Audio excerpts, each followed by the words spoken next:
Good morning भाई सबको। चलो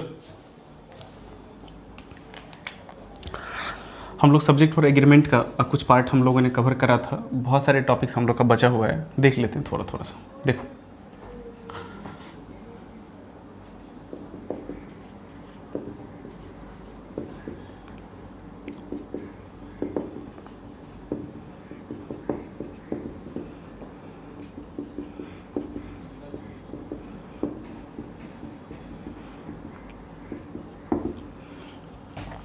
देखो बोला ये जाता है कि आइदर और हो गया, नाइदर नॉर हो गया, not only and but also हो गया। इन सब से अगर हमारा दो सब्जेक्ट जुड़ता है, एक सब्जेक्ट 1 हो गया, एक सब्जेक्ट 2 हो गया, एक सब्जेक्ट 1 हो गया, एक सब्जेक्ट 2 हो गया, ठीक है। एक सब्जेक्ट 1 हो गया और एक सब्जेक्ट 2 हो गया। इन सब से अगर हमारा दो सब्जेक्ट जुड़ता है, दो सब्जेक्ट का मतलब ये हो गया कि सब्जेक्ट के जगह पे या तो नाउन आना चाहिए, प्रोनाउन आना चाहिए। यहाँ पे भी या तो नाउन आता है या तो प्रोनाउन आता है। तो बोला ये जाता है कि जब आप यहाँ पे वर्ब डिसाइड करोगे तो आप सेकंड वाले सब्जेक्ट के अकॉर्डिंग आप अपना वर्ब डिसाइड करोगे।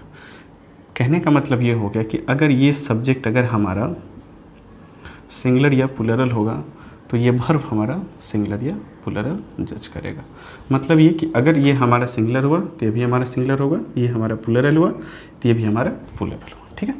कुछ क्वेश्चंस मैं आपके सामने में रख रहा हूँ, ज़रा सा इसको देखिएगा। देखिए, either the PM और द मेंबर्स, ठीक है। मान लीजिए यहाँ पे मैंने हैज या हैव रख दिया।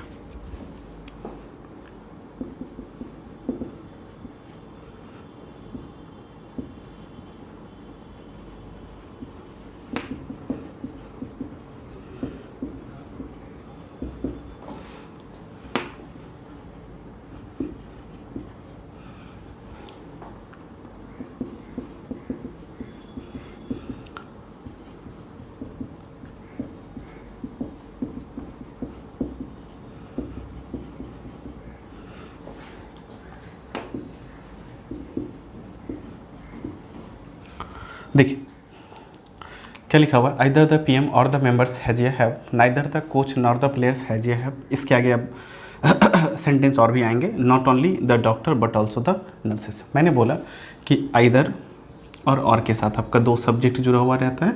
एक सब्जेक्ट 1 हमारा ये हो गया, एक सब्जेक्ट 2 हमारा ये हो गया। नाइदर के साथ भी दो सब्जेक्ट जुड़ेगा, नाइदर नॉर के साथ। ये हमारा सब्जेक्ट 1 हो गया और ये हमारा सब्जेक्ट 2 हो गया। नॉट ओनली के साथ भी दो सब्जेक्ट जुड़ता है, एक ये हो गया बट ऑल्सो के साथ और ये नर्सेस हो गया। फिर ये कहती है इन सब के साथ अगर आपका दो सब्जेक्ट जुड़ता है तो दूसरा वाला सब्जेक्ट जो होता है, आई मीन ये कह सकते हो कि क्लोजर टू वर्ब, तो उसके अकॉर्डिंग हमें वर्ब को डिसाइड करने होते हैं। ध्यान से देखिएगा, नाइदर द पीएम और द मेंबर्स, ये हमारा सब्जेक्ट है तो ये हमारा नाउन है। और नाउन में हमें पहले से पता है एक बात कि ये डिटरमाइनर हो गया तो ये इसके साथ ये नाउन बना। नाउन में जब आप एस या एस लगाते हो तो ये अपने आप में कौन सा नाउन बनता है, प्लूरल नाउन बनता है। और ये प्लूरल नाउन हुआ, ये हमारा सब्जेक्ट है तो ये कहीं ना कहीं प्लूरल है। तो आप वर्ब क्या रखते हो, वर्ब हम प्लूरल यहाँ पर रखेंगे। वर्ब का कंसेप्ट भी आपको पता है कि जब आप वर्ब में एस एस लगाओगे तो ये कौन सा वर्ब बनता है, अपने आप में सिंगुलर वर्ब बनता है, ठीक है। और जिस वर्ब में अगर एस या एस नहीं है तो कहीं ना कहीं वो अपने आप में प्लूरल वर्ब बनेगा। इस वर्ब में देखो एस लगा हुआ है जबकि हमारा सब्जेक्ट क्या है, मेंबर्स है, इसलिए हमारा वर्ब क्या होगा, हैव हो जाएगा। Neither the coach nor the players, same concept यहाँ पे भी, इस नाउन में भी एस एस लगा हुआ है तो यहाँ पे भी हैज नहीं होकर क्या हो जाएगा, हैव हो जाएगा। Not only the doctor but also the nurses, nurses यहाँ पे क्या है, अपने आप में सब्जेक्ट बनेगा और ये अपने आप में प्लूरल है, इसलिए यहाँ पे हैज नहीं होकर क्या हो जाएगा, हैव हो जाएगा, ठीक है। लिखा हुआ है आइदर और, neither nor, not only but also. देखो इसको हम लोग एक तरह से कंजंक्शन कहते हैं और कंजंक्शन में ये बोला जाता है कि ये इसका कोरिलेटिव पार्ट होता है। आइदर के साथ और, नाइदर के साथ नॉर, नॉट ओनली के साथ बट ऑल्सो। ये कंजंक्शन अभी किसको जोड़ रहा है, तो दो वर्ड को जोड़ रहा है, दो सब्जेक्ट को जोड़ रहा है। जिस सिचुएशन में ये अगर ये सेंटेंस को जोड़ेगा ना, नॉट ओनली के साथ अगर हमने एस वी ओ यहाँ पे रख दिया और इस बट ऑल्सो के बाद भी अगर हमने एस वी ओ को रख दिया, तब ये आपकी थ्योरी ये काम नहीं करेगी कि नॉट ओनली और बट ऑल्सो के बाद आप उसके अकॉर्डिंग वर्ब को जज करो। ये अभी वर्ड को जोड़ रहा है, इसलिए ऐसा हम लोग कर रहे हैं। जब ये कंजंक्शन का भी पार्ट होता है, ये तीनों जब ये कंजंक्शन का काम करेगा, कंजंक्शन का मतलब ये कि जब ये सेंटेंस को जोड़ेगा तब इसका दोनों का अपना अपना वर्ब का अपना अपना सब्जेक्ट होगा, ठीक है। अगर किसी सिचुएशन अगर वर्ब का, उस वर्ब का सब्जेक्ट नहीं बना तो सिंगल सब्जेक्ट भी दोनों वर्ब को कवर करेगा। ठीक है, तो ये